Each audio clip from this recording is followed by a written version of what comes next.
Les invito para que abramos la escritura en el libro de Hechos de los Apóstoles, en el capítulo número 16, y que considere conmigo los versículos 11 al 15. A la letra dice así: zarpando pues de Troas, vinimos con rumbo directo a Samotracia, y el día siguiente a Neápolis, y de ahí a Filipos, que es la primera ciudad de la provincia de Macedonia y una colonia, y estuvimos en aquella ciudad algunos días.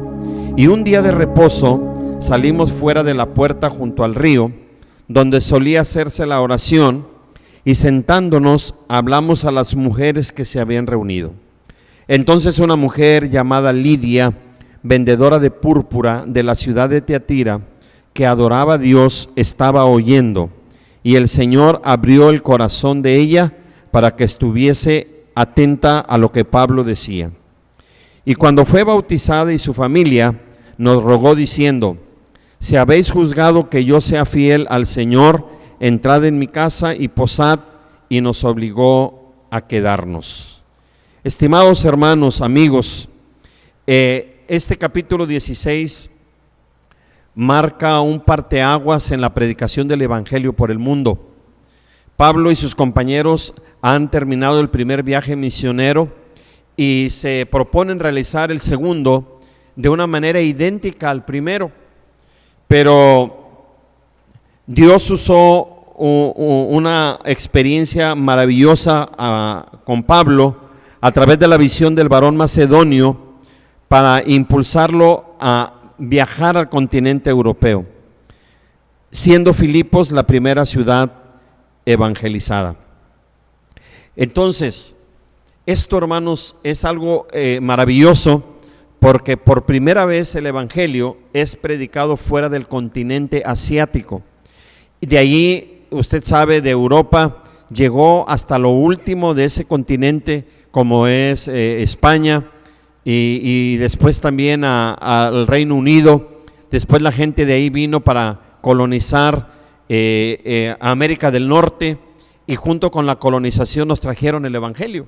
Es decir, esta experiencia del apóstol Pablo y sus compañeros de ir a más allá del continente asiático nos bendice hasta hoy en día a nosotros. Pero bueno, lo que quiero compartirles es que la primera ciudad donde establecieron una iglesia, y predicaron el evangelio por un buen tiempo, fue Filipos, y allí ocurren 3 milagros de conversión extraordinarios. El primero es el que hemos leído, y lo primero que quiero compartirles es que Cristo es de más valor que las riquezas. ¿Sí? Cristo es de más valor que las riquezas, porque el primer pasaje o el primer ejemplo que leímos está en los versículos 11 al 15 de este capítulo 16. Nos habla de la conversión de una mujer rica llamada Lidia. Lidia era una rica comerciante. La tela de púrpura que vendía era de un alto costo. Además, se deduce que tenía una casa muy grande, ya que invitó a hospedar a Pablo, a Silas y a Timoteo. Tenía riquezas, pero le faltaba lo mejor, le faltaba Cristo. Hoy en día, amados hermanos y amigos que me pueden ver y escuchar, vivimos una situación muy compleja en el mundo, una crisis sanitaria, una crisis laboral, una crisis económica y hasta una crisis política. Y a veces hasta el mismo cristiano tiene temor de que esta situación vaya a afectar seriamente a su familia. ¿Por qué? Porque algunos se han quedado sin empleo, porque los ingresos se han venido derrumbando tremendamente. Pero te tengo buenas noticias.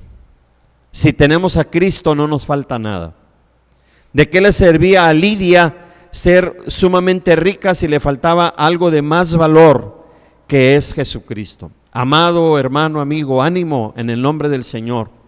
Quizás las riquezas te pueden faltar, pero la Biblia dice que el Señor va a hacer provisión de todo lo que nosotros necesitemos. La Biblia dice que los leoncillos necesitan y tienen hambre, pero que los que esperan en Jehová no tendrán falta de ningún bien. No faltará el alimento en tu casa. Se ha decretado la fase 3 en México de esta contingencia, donde las medidas serán más fuertes y la gente se llena de temor, pero déjame decirte que en tu casa el pan de cada día no faltará, y que nada te quite el gozo, porque si tienes a Cristo, tienes algo de más valor que las riquezas. Pero siguieron predicando, y en los versículos 16 al 18 encontramos otra experiencia que nos demuestra la segunda reflexión que te quiero decir. La primera es que Cristo es de más valor que las riquezas materiales. Lo segundo, que Cristo es más poderoso que Satanás. Los versículos 16 al 18 dice: aconteció que mientras íbamos a la oración, nos salió al encuentro una muchacha que tenía espíritu de adivinación, la cual daba gran ganancia a sus amos, adivinando. Esta, siguiendo a Pablo y a nosotros, daba voces diciendo: estos hombres son siervos del Dios Altísimo, quienes os anuncian el camino de salvación. Y esto lo hacía por muchos días. Mas desagradando a Pablo, este se volvió y dijo al espíritu: te mando en el nombre de Jesucristo que salgas de ella. Y salió en aquella misma hora. Este es el segundo milagro que ocurre en Filipos, que demuestra que Cristo es más poderoso que Satanás. Se pensaba que esta joven tenía un espíritu asociado con la serpiente Pitón. Esta serpiente era el símbolo de Apolo, el dios de los griegos. La gente creía que el espíritu de la serpiente hablaba por medio de la niña. Los propietarios de esta niña esclava afirmaban que su voz era la de Apolos. Pero Pablo nos enseña y decía una verdad cuando decía que eran enviados del Dios Altísimo Pablo y sus compañeros. Pero Pablo nos enseña una verdad: de Satanás no debemos aceptar ni halagos. Notemos que Pablo no le habló a la niña, sino que le habló al demonio, porque le dijo: te mando en el nombre de Jesucristo que salgas de ella. Y en aquella misma hora ese espíritu salió. Amados hermanos, con esto se demuestra que Cristo es más poderoso que Satanás. Hay quienes piensan que detrás de lo que estamos viviendo es un ataque satánico contra la iglesia que quiere destruirla, cerrando los templos, pero como siempre se equivoca, porque la iglesia del Señor es indestructible. Y en lugar de destruir la iglesia se ha multiplicado, y ahora en lugar de tener una sola reunión, las familias verdaderamente cristianas en sus hogares se convierten en una iglesia y alaban y exaltan el nombre de Jesucristo. Así es de que no tengan ningún temor. Si detrás de esto está el enemigo de nuestras almas, él está derrotado por Jesucristo en la cruz del Calvario. Pero ocurrió un tercer milagro en Filipos, y ese está narrado en los versículos 25 al 34. Todos conocemos esta historia. Pablo y Silas es puesto en la cárcel por predicar el evangelio. Los versículos 25 al 34 del capítulo 16 de Hechos dan cuenta de esto.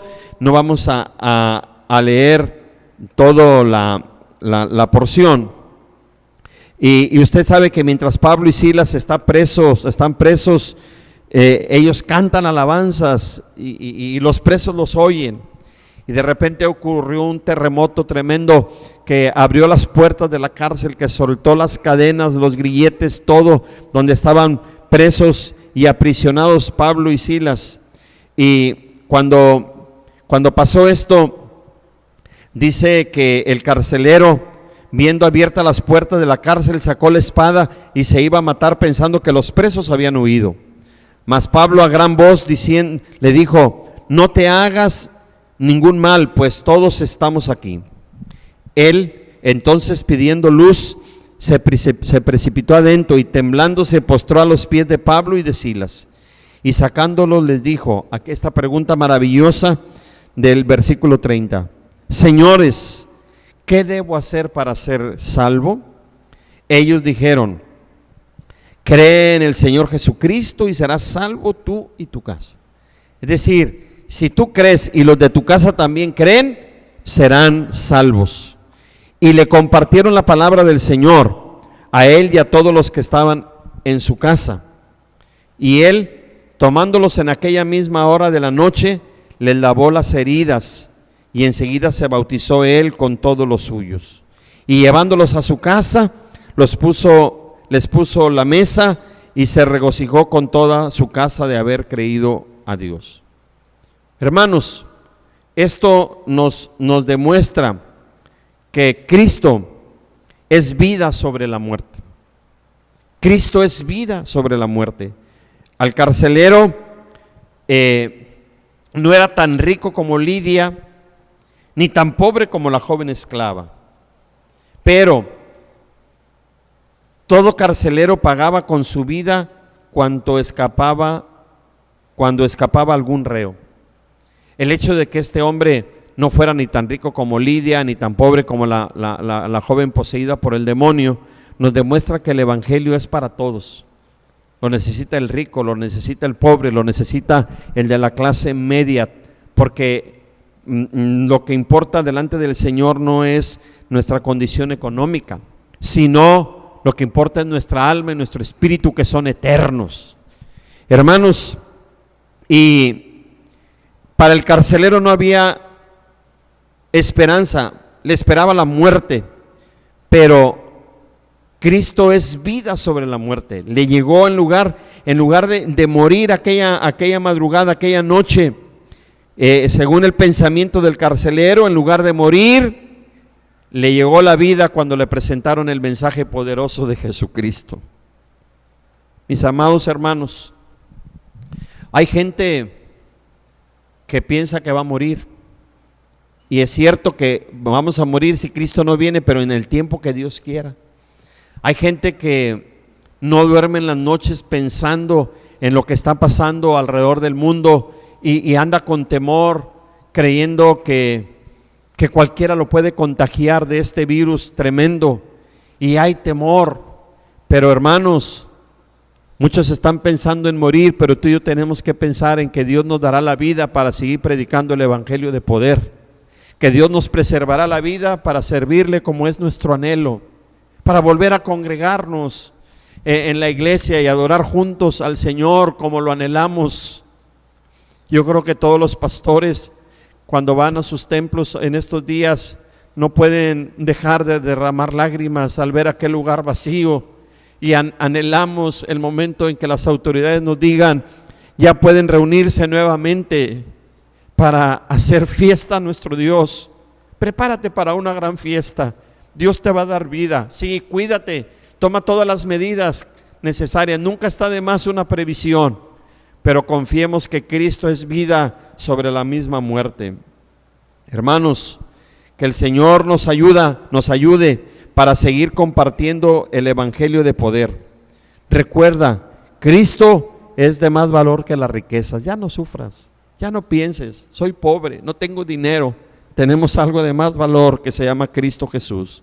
Cristo es más poderoso que Satanás y todos sus demonios y el infierno mismo. En Cristo, y además, Cristo es vida sobre la muerte. Que el Señor nos ayude. Hermanos, ¿qué hacer en estos momentos? ¿Cuál es la actitud correcta? ¿Cuál es la actitud? ¿Caer en desánimo? ¿Caer en depresión? No, es tiempo de levantar nuestras manos en señal de victoria. Si Cristo está de nuestro lado, ya vencimos. Si en esta hora me estuviese escuchando y viendo a alguien que no conoce a Cristo, esta es tu oportunidad. Esta es la oportunidad. Este es el día perfecto para que recibas a Cristo como tu Señor y Salvador. El cristiano enfrenta las crisis desde otra perspectiva. Las enfrenta como una oportunidad de probar el poder de Dios manifestado en nuestras vidas. Así de que si alguien me está escuchando, le presento a Jesucristo como el Salvador y el Señor de nuestras vidas. Quiero orar, quiero pedir a Dios que te bendiga. Quiero pedir a Dios que te siga mostrando su amor, y que hoy más que nunca tengamos la certeza de que tendremos la victoria en el nombre de Jesús. Oro en tu favor, Padre Celestial. He compartido esta reflexión de tu palabra. Les he dicho a este auditorio selecto y precioso que tú eres más poderoso que las riquezas, que Lidia tenía todo económicamente, pero le faltaba lo mejor. Hoy la gente que está infectada, que está intubada, gente a veces poderosa, Señor, darían todas las riquezas que tienen porque le salvaran la vida. Y nosotros tenemos algo de más valor y a veces lo olvidamos. Gracias, Cristo, por bendecirnos. Que Cristo es más poderoso que Satanás mismo. Aquella muchachita fue liberada por el poder tuyo, Señor, a través de tu siervo. Si detrás de todo esto está el enemigo, que no lo dudo, Señor, está vencido en la cruz del Calvario. También, Señor, hemos leído en tu palabra que tú eres vida sobre la muerte. El enemigo vino para eso, para matar, para hurtar, para destruir, pero tu palabra nos dice que tú viniste para darnos vida, que tú eres vida para nosotros, Señor. Que no tengamos, Señor, el temor a que por esta situación vamos a perecer. Te tenemos a ti, que eres nuestra vida. Ayúdanos, Señor. Bendice a todo aquel que nos ha escuchado. Que tu paz le inunde, que su fe se aumente, que la seguridad de que tú estás con nosotros no mengüe, y que nos levantemos en victoria en el nombre de Jesucristo. Gracias, Señor. Amén.